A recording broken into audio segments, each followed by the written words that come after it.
বাংলাদেশ জাতীয়তাবাদী সাংস্কৃতিক দলের কেন্দ্রীয় কমিটির সভায় সর্বসম্মতিক্রমে সহ-সাধারণ সম্পাদক পদে মনোনীত হয়েছেন কুষ্টিয়া সদর উপজেলার খাজানগরের গ্রামের মোহাম্মদ মজনুর রহমান। গত 30 এপ্রিল সংগঠনের সভাপতি হুমায়ুন কবির ব্যাপারী ও সাধারণ সম্পাদক এম আহমেদ খান মন্টুর স্বাক্ষরিত সংগঠনের প্যাডে সহ-সাধারণ সম্পাদক পদে মোহাম্মদ মজনুর রহমানকে মনোনীত করা হয়েছে বলে কেন্দ্রীয় কমিটি থেকে জানানো হয়েছে। জাতীয়তাবাদী আদর্শের সৈনিক হিসেবে মজনুর রহমান সংগঠনের নিয়ম কানুনের প্রতি শ্রদ্ধাশীল থাকবে বলে জানিয়েছেন। বাংলাদেশ সাংস্কৃতিক পরিমণ্ডলের সুস্থ ধারা এবং জাতীয়তাবাদী আদর্শের প্রতিফলন ঘটিয়ে নিজের সবটুকু দিয়ে সংগঠনের নেতাকর্মীদের সাথে নিয়ে এগিয়ে যাওয়ার প্রত্যাশা ব্যক্ত করেন। সেই সাথে নিজ এলাকা খাজানগরকে মাদক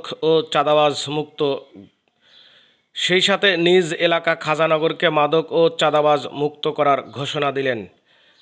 গতকাল 9 মে নিজ গ্রামের প্রবেশ মুখে এলাকাবাসীর সংবর্ধনায় উপস্থিত সাংবাদিকদের এই কথা জানান। সেই সাথে স্থানীয় এলাকাবাসী দাবি তোলেন, মজনুর রহমান একজন ভালো মানুষ, সবসময় গরিব অসহায় খেটে খাওয়া নিম্ন আয়ের মানুষের পাশে থাকেন। স্বামীর সম্মানে গর্বিত স্ত্রী রুশিয়া বেগম। মানুষের ভালোবাসা নিয়েই এগিয়ে যেতে চান মজনুর রহমান।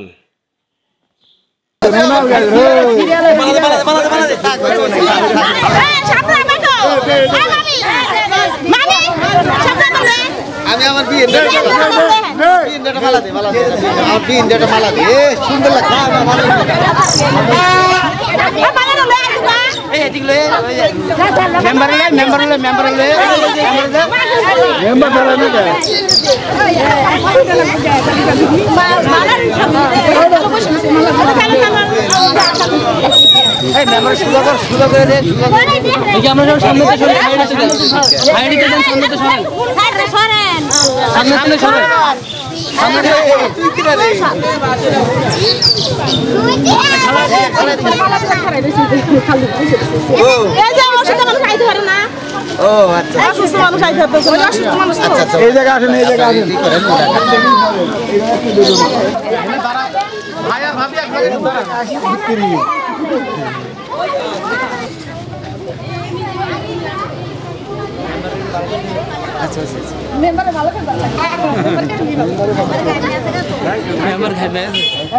ছবি তুলবি তো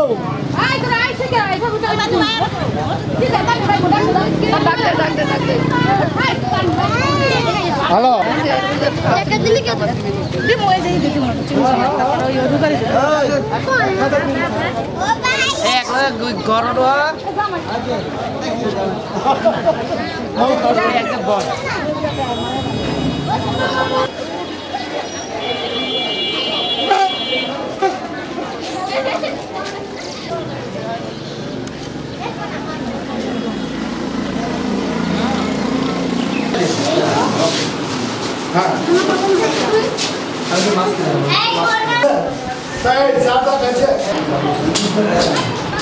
আল্লাহর মতো ভালোবাসে, গরিবের হেল্প করে, গরিবের সাহায্য করে, গরিবের ভালোবাসে। সে আপনাদের কি কি দেন? এই যে ঈদ গেল, ঈদে কি কি দিয়েছে? সামাই চিনি দিছে। এই মজনু ভাই এই জায়গায় এসে আমাদের সবাইকে ভালোবাসে, সবাইকে জনগণকে ঈদের মধ্যে কাপড় চোপড় দিচ্ছে, সেমে চিনি দিচ্ছে, সবাইকে আনন্দ ফুর্তি করে রাখতে আছে। আমাদের সবাই এখনো দেওয়ার চেষ্টা করতে আছে, দেওয়ার জন্য সবাইকে দেওয়ার জন্য সব জনগণ। স্বামীর সম্মানিত স্ত্রী রানী নাকি, এখন আমাদের জনগণের এলাকাবাসী সবাই তাকে ভালোবাসে। আমিও মেম্বার হিসেবে সব জনগণ আমাকে ভালোবাসে। এখন সব ভালোবাসা একাত্রিত হয়ে এখন সাগর হয়ে গেছে, এখন সমুদ্রতে নাই। তাই সবার প্রতি আমার সালাম, আর সবাই আমাকে ভালোবাসে, এতটুকুই। আল্লাহ জানি আরও ভালোবাসতে দেয়, এই আশা করি আমি। আপনারা আমাকে প্রশ্ন করছেন মাদক এবং চাঁদাবাজির বিষয়। বিশেষ করে আমার এই খাজানগর এলাকাটা শিল্প এলাকা, হয়তো অনেকে জানে, আমরা এখানে সবাই জানি শিল্প এলাকা, ব্যবসায়ী এলাকা। আমার প্রথম উদ্দেশ্য এবং শর্ত থাকবে, কোনো চাঁদা দেওয়া যাবে না, চাঁদা দেওয়া যাবে না। যে চাঁদা দিবে তার বিরুদ্ধে ব্যবস্থা নেওয়া হবে, যে নিবে তার বিরুদ্ধে ব্যবস্থা হবে। এটার জন্য আমার যে কোনো স্থানে যে কোনো জায়গায় যাইতে হলে আমরা যাবো ইনশাল্লাহ। মাদকের বিষয়টা বলতেছি, হয়তো আমরা এখনো ক্ষমতায় আসি নাই, এটা প্রশাসনিক ব্যাপার। মাদক আমাদের বিশেষ করে কিছু কিছু এলাকাটা, বিশেষ করে 7, 8 বা 9 এই এলাকাটা, বিশেষ করে এর ভিতরে 7 এবং 8-এর পূর্ব পাশে অনেক মাদকের একটু স্থান পাওয়া যাচ্ছে। কিছুদিন আগেও আমি এক এসআইকে ফোন দিয়েছিলাম, উনি বলল দেখেন আমরা বর্তমানে একটু চাপে আছি, এই মুহূর্তে অভিযান দিতে পারছি না। তা আমি বিশেষ করে প্রশাসনকেও দৃষ্টি আকর্ষণ করছি, মাদকটাকে বিশেষ করে এই শিল্প এলাকায় সর্বোচ্চ অভিযান দিতে হবে।